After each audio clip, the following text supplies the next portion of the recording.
Salutations aventuriers, je vous retrouve pour une vidéo sur Waven et aujourd'hui je vous présente trois variantes d'un même build sur le scalpel. C'est un build justement qui veut s'orienter speed farm. Alors certes il sera moins efficace que le scalpel qu'on a connu sur le patch antérieur, mais ici ma foi le personnage a été nerf et donc du coup il a bien fallu trouver une alternative. Alors je sais que d'autres personnages de speed farm sont tout à fait possibles, tels que le Bunlam par exemple, qui ne demande plus à faire ses preuves depuis qu'il a été rework.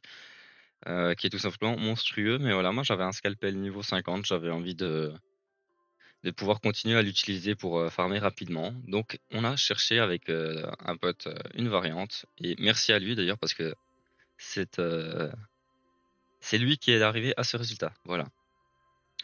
Donc, avant de parler justement des sorts et compagnons qui seront adaptés selon l'élément utilisé, étant donné qu'on va jouer le build sur trois éléments différents, je vais parler des passifs. Donc, les passifs font que le scalpel, lorsqu'il se soigne, inflige 35% de son attaque à l'adversaire ayant le plus de points de vie. Ce passif est doublé grâce à maîtrise Apostrucœur et on peut également l'infliger à l'ennemi ayant le moins de points de vie grâce à puissance Apostrucœur. On prend absolument aucun sort éther et on met toutes les stats en attaque. Aux côtés des anneaux, ce sera toujours le même pattern d'anneaux. On va se retrouver avec l'anneau nocif pour booster le plus efficacement possible notre attaque, puis euh, l'aurore, ou l'équivalence dans les autres éléments, qui permet de déclencher un éclat sur un adversaire aléatoire lorsqu'on génère une jauge. Ensuite, nous aurons l'anneau octane, ou équivalence dans les autres éléments, qui permettra à nos compagnons de déclencher des éclats également lorsqu'ils attaquent. Puis l'anoroscope, qui permettra du coup à nos éclats de nous soigner. Avec cela, ou du coup anoroscope ou équivalence dans les autres éléments également. Euh, Ensuite, on aura le brassard de repousse enflammé ou équivalence justement de nouveau dans les autres éléments qui permettront du coup de générer des collisions et de faire des éclats en fait par de générer des éclats par case de collision, sachant qu'on va pouvoir repousser jusqu'à 3 cases, donc 3 éclats.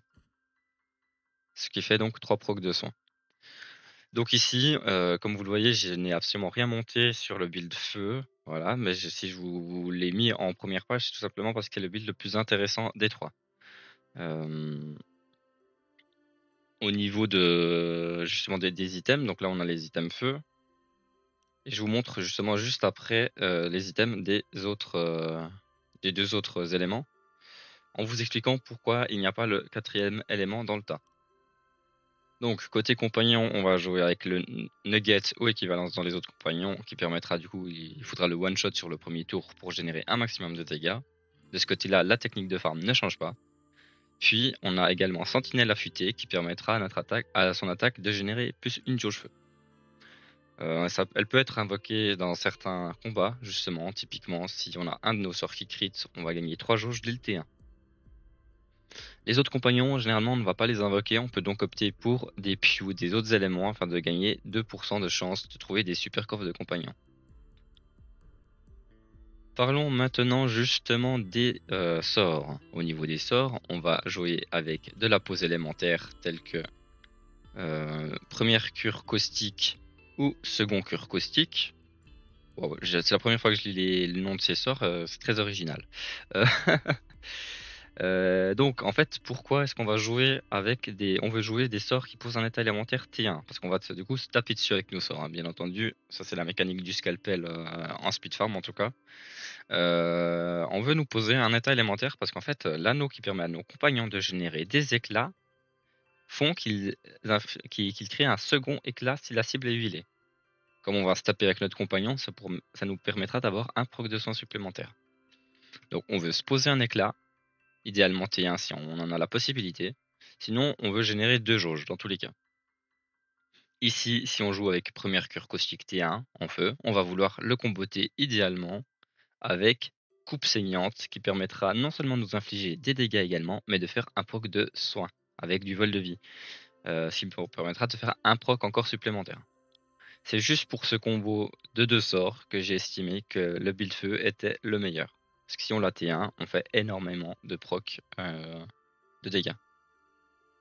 Ensuite, on va jouer avec un maximum de sorts qui donnent 2 de jauge, ou alors des petits sorts qui nous permettent d'avoir une jauge, mais de comboter justement avec les autres sorts en main. Ensuite, voilà, on pourrait avoir cure alternative aussi qui est intéressant. Malheureusement, il ne donne pas de. Il ne donne pas en fait de jauge, c'est pour ça qu'il n'est pas mis.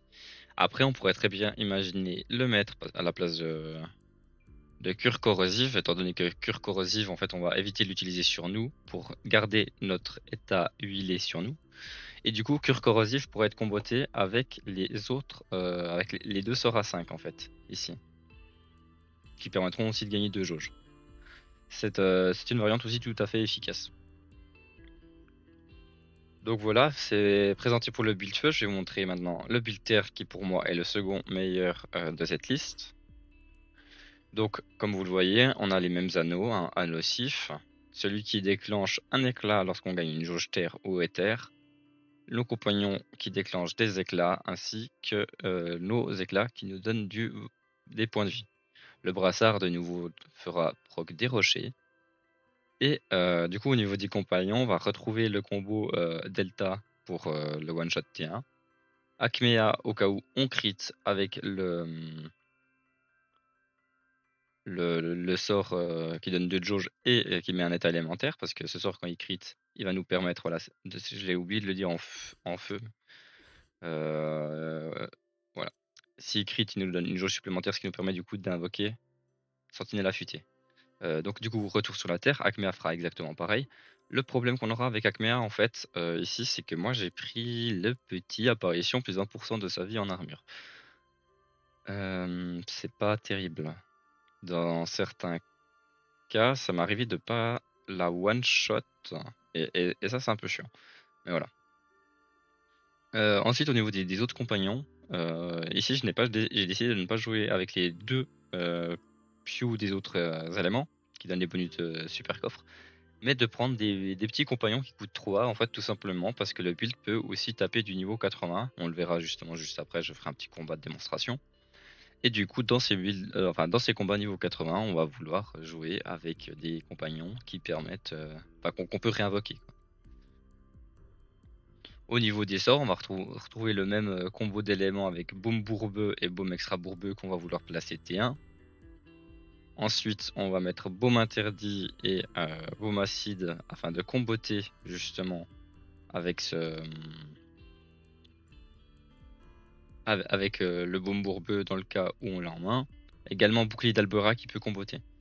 Cœur Rocher, on va idéalement pas vouloir l'utiliser, tout simplement parce qu'on va consommer l'état élémentaire sur nous et on ne veut pas qu'il le consomme justement pour faire le double proc Rocher avec l'anneau cyprès.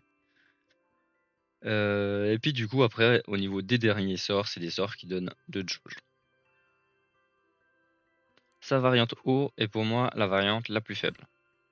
Tout simplement parce qu'en fait, le mot infectieux qui est du coup le petit sort qui pose un état élémentaire, ne donne pas de jauge, mais donne un PA en réserve. Ce qui nous permettra de le comboter avec seulement un sort, à savoir gros mot infectieux. Sauf que si on joue gros mot infectieux, on n'a pas besoin de mots infectieux derrière. Voilà, donc c'est la variante qui pour moi est la plus faible. Les 3 sorts là ici en bas, on va généralement, enfin ces 2 sorts là en tout cas, on va généralement pas trop les jouer. T1, si on n'a pas le gros mot infection en main, on va pouvoir jouer mot pernicieux qui ici le crit génère une grêle, ce qui permet de faire un soin supplémentaire. Donc la variante haut peut être sympa parce que sur les critiques il y a pas mal de soins, il y a des petits sorts de soins à gauche à droite qui infligent également des dégâts. Cependant, justement ce problème c'est le fait que le gros mot, le mot infectieux en fait ne donne pas de jauge. C'est ça qui va nous empêcher en fait d'être vraiment efficace de manière sûre en fait avec le perso, pas de manière sûre. C'est tout à fait possible avec les autres builds aussi de ne pas avoir un état élémentaire T1. Mais dans le cas où ça arrive, gros mot infectieux, qu'est-ce que je dis, que dis-je, c'est le matin, le build haut est un peu moins bon. Je constate que j'ai oublié, avant de vous parler des sorts, de parler du reste. Donc voilà, on retrouve exactement les mêmes combos que d'habitude avec la nocif. l'anneau qui permet de générer des éclats lorsqu'on génère des jauges, celui qui permet à nos compagnons de déclencher des éclats lorsqu'ils s'attaquent, et nos éclats qui nous soignent, avec bien entendu le brassard de collision qui permet de générer des éclats par case de collision. On retrouve le compagnon Yaki qui sera invoqué T1 ou Sally en cas de crit de la part de gros mots infectieux. Les deux autres compagnons sont des compagnons sont des Pew afin de gagner de la chance de gagner des coffres. Ici, moi, dans mes exemples, je vais vous faire les exemples avec le build terre, tout simplement parce que c'est les items ainsi que les sorts que j'ai le plus monté. Donc build terre, il a un petit problème, entre guillemets, c'est qu'en fait, si les sorts crit, ils peuvent déclencher des tourbes, si vous les avez déjà montés. Ça peut être un petit peu embêtant, mais dans l'ensemble, on verra que c'est pas trop un problème, étant donné que les dégâts en fait apportés par les éclats que génèrent les compagnons permettent de casser cette armure très rapidement, et donc de ne pas perdre des procs de soins.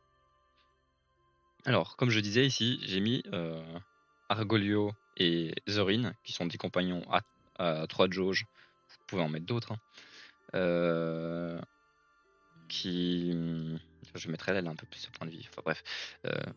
J'ai joué donc avec ce build, tout simplement parce que justement c'est ce qui est monté. Et ces compagnons là que vous voyez ici, si vous voulez farmer du plus HL que du niveau 40 en donjon speed farm, vous pouvez tout simplement également remplacer les deux Pew qui ne sont pas de la même couleur ici. Pourquoi est-ce que je ne joue pas avec les builds R aussi? Ne pas oublier ce détail parce que oui, j'ai présenté eau, terre et feu, mais les builds R, pourquoi est-ce qu'il n'y en a pas?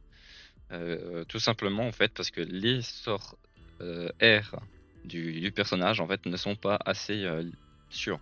On a beaucoup trop de sorts R qui ne donnent qu'une jauge et mettent un point d'action en réserve. Typiquement on aurait rebond d'Albora, Furge répulsif qui sont bien, Fuel des vents, pareil. Et c'est les deux seuls sorts qui mettent qui donnent 2 de jauge. Tous les autres sorts coûteux ne donnent qu'une jauge plus un point d'action en réserve. De plus, les petits sorts R ne sont pas fiables étant donné qu'ils ne font pas forcément de dégâts à notre personnage ou qu'il faut les lancer avec quelqu'un, un autre corps à corps. Mais dans tous les cas, il y a beaucoup de soutien, beaucoup de soins. Donc, on est dans l'impossibilité totale de faire ce build en R, parce que si on doit se reposer seulement sur 3 sorts ennemis, en fait ça va pas le faire. Donc voilà, ceci étant dit, là ce que je vais faire c'est vous faire plusieurs combats. Je vais dans un premier temps faire un combat justement niveau 80 chez les cracklers pour vous montrer que le build peut taper du niveau 80. Alors ça va être difficile d'aller plus haut, hein, tout simplement parce que le build n'a pas été designé pour ça, le personnage dans cette optique n'est pas fait dans cette optique pour le moment en tout cas. Donc voilà. Ici justement je me pose un état élémentaire. Il est terrible ce zoom en début de partie. J'invoque Yaki qui va me taper, générer 2 rochers.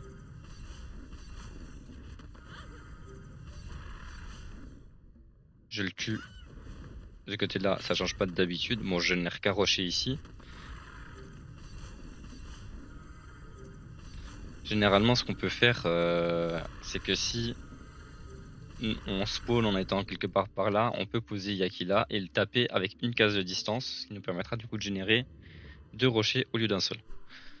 Ça peut être une technique pour lui. Après, bon, pour les autres compagnons tels que Akmea ou les compagnons de jauge, il faut éviter de le faire. Mais voilà, donc ça c'est un truc qu'on peut très bien faire.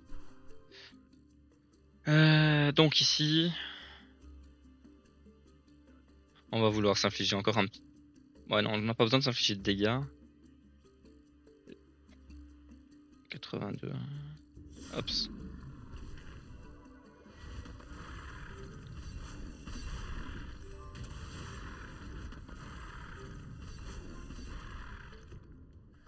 On se tape avec Akmea. On verra si je la tue.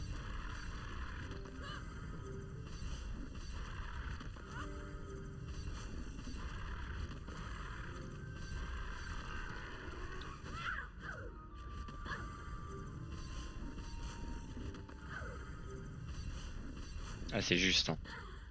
C'est très très juste.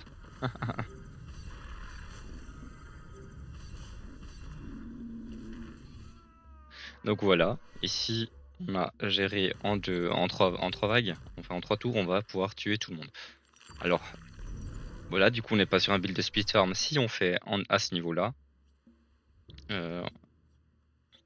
Tac.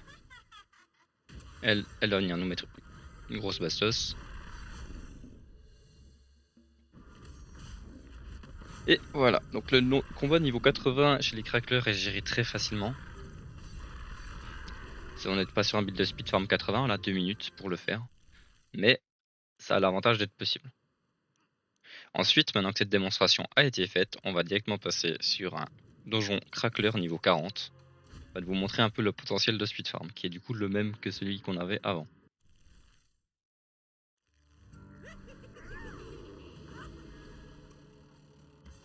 De nouveau T1, on pose un état élémentaire. Yaki nous tape, on le tape, on abandonne le combat. Voilà. La mécanique n'a pas changé, toujours le même pour le speed farm, hein, c'est génial.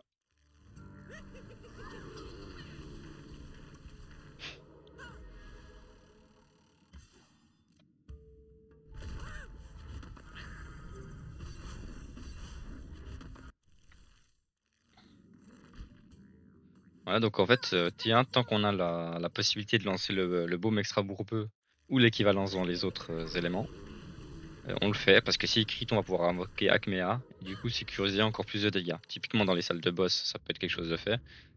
Bon, ici on voit du coup que je n'ai pas la possibilité de faire le baume extra bourbeux, donc je fais baume bourbeux à la place.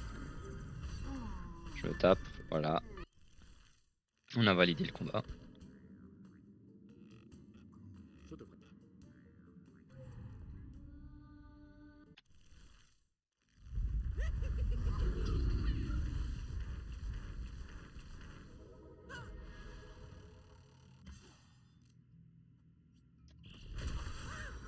Alors en crit, on va pouvoir invoquer Acmea T1, donc sur la salle du boss c'est cool. Donc ici chez Crackler, je le fais même sans invoquer Acmea, avec Delta c'est suffisant.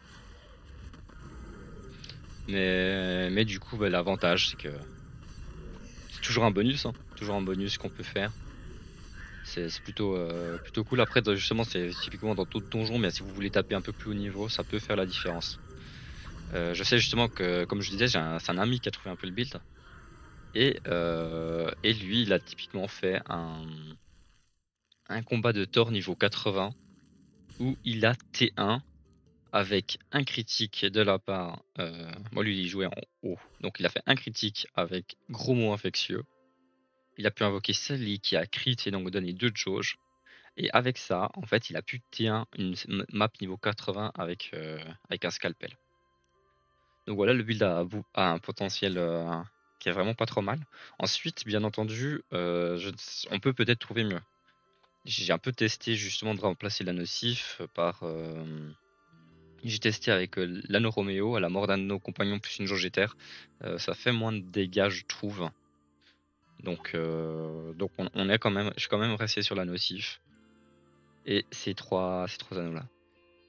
Enfin bref, j'espère que le build, enfin les builds du coup, les trois variantes de ce build vous auront plu. N'hésitez pas à me le faire savoir en commentaire. Est-ce que vous avez complètement lâché votre scalpel pour jouer plutôt Bunlam ou un autre personnage de Speed Farm, ou est-ce que vous attendez justement de trouver quelque chose pour pouvoir jouer votre scalpel? Perso, je suis très satisfait de pouvoir continuer à jouer mon scalpel parce que ma Bunlam, je préfère l'optimiser sur du endgame, même si en soi on a assez de configuration de deck. Mais là, je préfère me concentrer sur le endgame avec elle et jouer le scalpel pour le reste. Sur ce, je vous souhaite une très bonne journée et je vous dis à bientôt pour une nouvelle vidéo.